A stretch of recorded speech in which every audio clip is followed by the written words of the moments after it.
विद्याविलासेन भूतभौतिकसृष्टयः तं नौमि परमात्मानं सच्चिदानन्दविग्रहम्।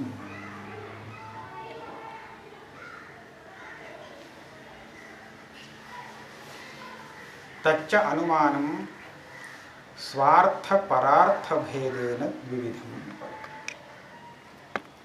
अनुमान का यह एक प्रकार से विभाग है, स्वार्थानुमानम परार्थानुमान। ये क्या है स्वार्थानुमान और परार्थानुमान? शब्द से तो ऐसा अर्थ निकलता है, अपने लिए जो अनुमान किया जाता है वह स्वार्थानुमान है।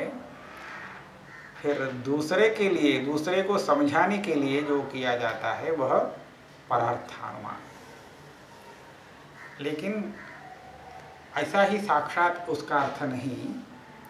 स्वयं जहाँ अनुमान प्रमाण से अनुमान लगाता है, अनुमेय विषय का अनुमान लगाता है, तो वह स्वार्थानुमान है। अर्थात स्वयं को व्याप्ति ज्ञान हुआ, पक्षधर्मता ज्ञान हुआ और उसको देख करके उसको साध्य का अनुमान हुआ, तो यह स्वार्थानुमान है। परार्थानुमान दूसरे को अनुमान उत्पन्न करने के लिए, अर्थात अपने पास अनुमिति उत्पन्न होने के लिए जो जो कारण सामग्री अपेक्षित थी, वही कारण सामग्री यदि दूसरे को भी दी जाती है तो उसको भी अनुमिति हो जाएगी, वो भी अनुमान लगाएगा, है ना। तो कारण सामग्री में क्या है, एक व्याप्ति ज्ञान है और पक्षधर्मता ज्ञान है। ये ज्ञान उसको उत्पन्न किया जाए दूसरे को, तो दूसरे को भी वह अनुमिति रूप फल प्राप्त हो जाएगा। तो इस दृष्टि से दूसरे को व्याप्ति ज्ञान और हेतु ज्ञान, पक्षधर्मता ज्ञान, इसको बताना माने शब्द से ही बताया जा सकता है।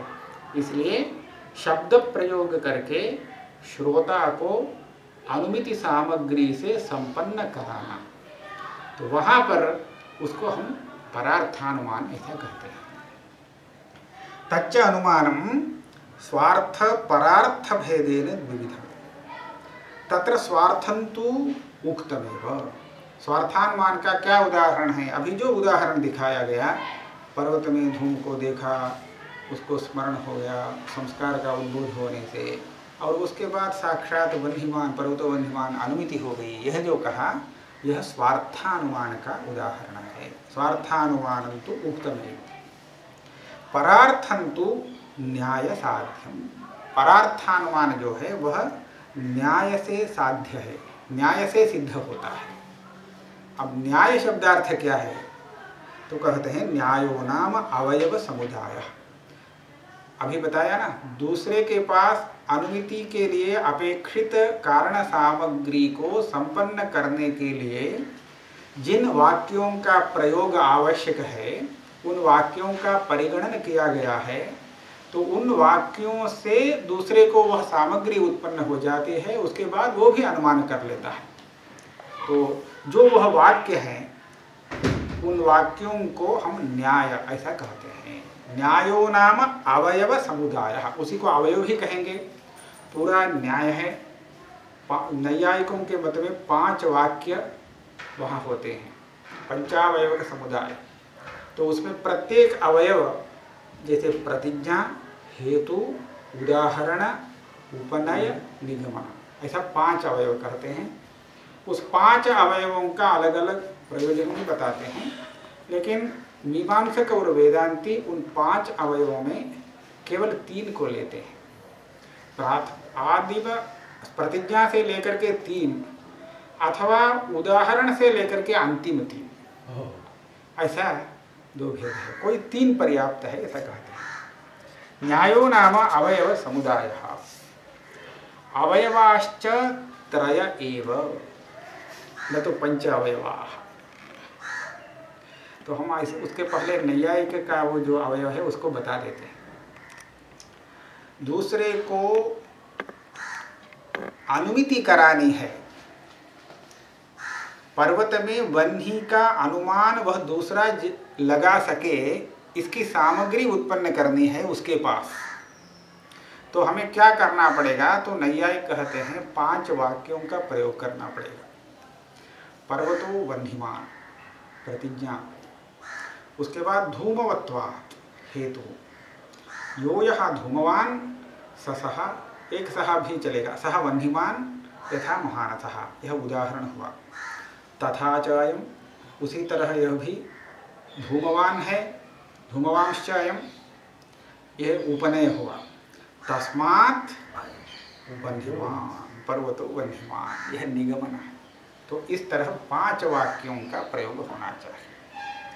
तो यहाँ पर सुनने वाले को क्या हुआ? देखिए, उसके आकांक्षा के अनुसार वाक्यों का प्रयोग यहाँ किया गया है। पर्वतो वह्निमान जब यह कहता है, प्रतिज्ञा वाक्य उच्चारित करता है, तो तब उसको सुनने वाले को आकांक्षा होती है, जिज्ञासा होती है, किस आधार पर, कैसे पर्वत वह्निमान है, इस पे क्या प्रमाण, यह पूछेगा। तो यह कहेगा धूमवत्वात्, धूम है, यही उसके लिए प्रमाण है। तब वह पूछेगा धूम है तो क्या हुआ? धूम होने से अग्नि होना है, इसका कैसा पता लगेगा? तो कहना पड़ेगा व्याप्ति, इसके लिए उदाहरण वाक्य आ जाता है। यत्र यत्र धूमः तत्र तत्र वह्निः, यो यः धूमवान सह वह्निवान। देखो महानस को, तो इसी तरह सर्वत्र देखा गया है। तो इससे व्याप्ति ज्ञान हो गया। व्याप्ति ज्ञान हो गया तो व्याप्ति ज्ञान उदाहरण से, इसीलिए उदाहरण वाक्य का प्रयोजन है व्याप्ति ज्ञान को उत्पन्न करना। तो हेतु वाक्य का प्रयोजन है पक्षधर्मता ज्ञान। प्रतिज्ञा वाक्य में साध्य और पक्ष का निर्देश हो गया। उसके बाद जो हेतु वाक्य बताता है वह हेतु पक्ष में अमुक हेतु है, पक्षधर्मता ज्ञान को उत्पन्न करता है। उसके बाद उदाहरण वाक्य उस हेतु में व्याप्ति का ज्ञान कर देता है। अब श्रोता के पास व्याप्ति ज्ञान हो गया, पक्षधर्मता ज्ञान है, तो आगे अनुमिति हो जाएगी।